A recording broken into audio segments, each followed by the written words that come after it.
Once again, we got Mr. David Ellefson back with us here on Reality Check. And Dave, you're part of this amazing project called the Metal Allegiance. Right. Now, tell me, how did you get this thing together? It's a big all-superstar thing. Well, it started, originally we had called it Metal Masters, and it was kind of more of like a clinic / all buddies jamming our favorite songs out of our record collection together, you know. And then as things transitioned, we got the name Metal Allegiance, and we launched it on the maiden voyage of Motorboat in 2014.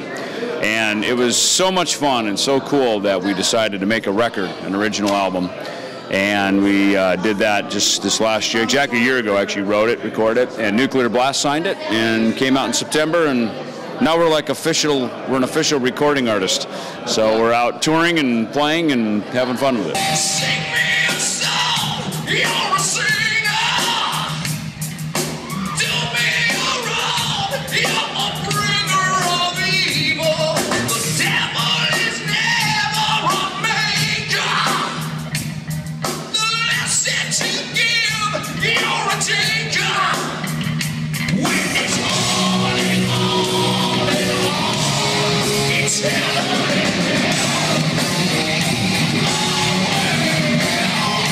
Yeah, but the album had a lot of special guests in addition to the core members. Yeah, you know, we kind of look at it as two things. There's what we call the core four, which is myself, Mike Portnoy, Mark Mengi, and Alex Skolnick as the writers. You know, sort of the songwriters of the organization. And then, as we wrote those songs, it to us seemed obvious who should sing on them. You know, and we started reaching out to Mark Osegueda, to Doug Pinnick, Randy Blythe, Philip Anselmo, Christina Scabia, and you know, a lot of our friends a lot of them had already participated in Metal Allegiance, so we wanted obviously to bring them in to be part of the sound of the group. And now obviously touring is a little difficult because availabilities of everybody, and it works really good in kind of specialty situations and festivals, and but this is like a little West Coast 4-date run that we're doing, and it's been very cool. Yeah, so who are some of the surprise guests you've had so far in this little 4-date run? Well, last night, you know, we had the show at the Whiskey. Tribute to Lemmy, wasn't it? Well, the show was on as part of this event, the tour, and then when Lemmy passed, they came to us. Here's our. We have a lot of fun out here, by the way. And when Lemmy passed, the owners of the Rainbow and the Whiskey had reached out to us about honoring Lemmy with a special tribute set, knowing this whole event and the memorial was going to be going on. So that opened up a really cool opportunity for that people we knew were going to want to come down and play. So some people had contacted us, and a few we reached out to as well. You know, we had Overkill on the set, so Dave Lombardo came down. Literally right before we went on stage, Mickey D wanted to come down and hang and maybe jam a tune, so we had him jump up and play. And Corey Taylor flew in from Las Vegas to be a part of it. So people came with a heart for Lemmy, you know, and a heart for Motorhead and for everything that was happening. And that was just, that really right there, that's the spirit of Metal Allegiance.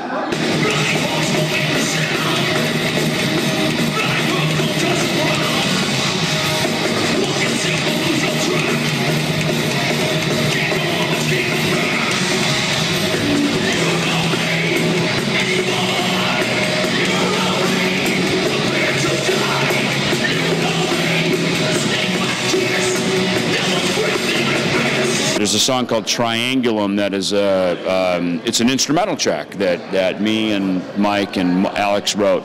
So you get to hear this very kind of progressive odd time thing that people certainly have heard Mike Portnoy do.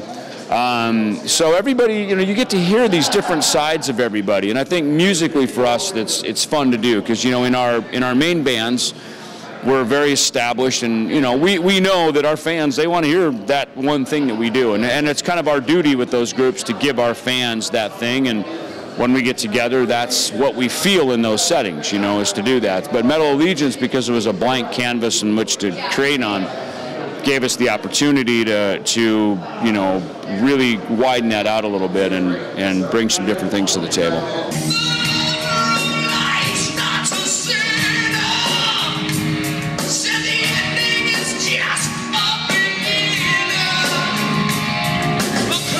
So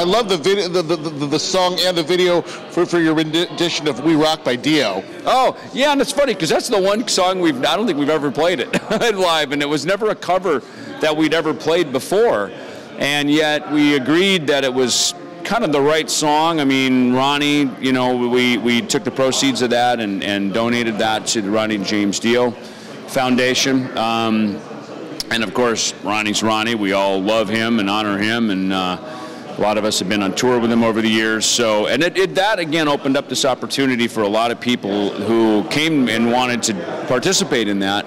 Partly because we used the money for a charity thing, and it just again is part of the Allegiance idea to bring everybody in and be part of the family.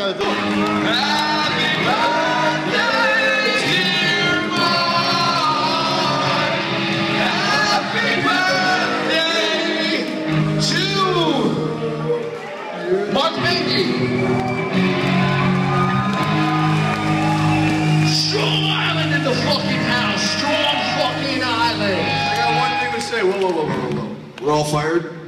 No. Hey. Seriously though. Hey. Cheering for Machine Head. There you go. Is there going to be a more recording of the future for Metal Allegiance and maybe touring? Yeah, you know, this thing, we've talked about it, like when would be the time to, you know, start working on the next record. But, you know, this thing happened so organically and so naturally. I mean, we certainly captured a moment with this record, for sure. And every show we do is really its own moment. You know, to be available to do things like last night, what we did with Lemmy, you know, to be an organization that can be called upon and be able to deliver for something like that with, you know, kind of with a heavy heart, but a happy spirit for Lemmy, you know. And then this guy's looming over here. And, but then also to, you know, to be able to do big fun events like the cruises, you know, like Shiprock, Motorboat, these kind of things, you know, which are very celebratory and so I think the next batch of songs and the recording of a second record will present itself when the time is there and when the time is right.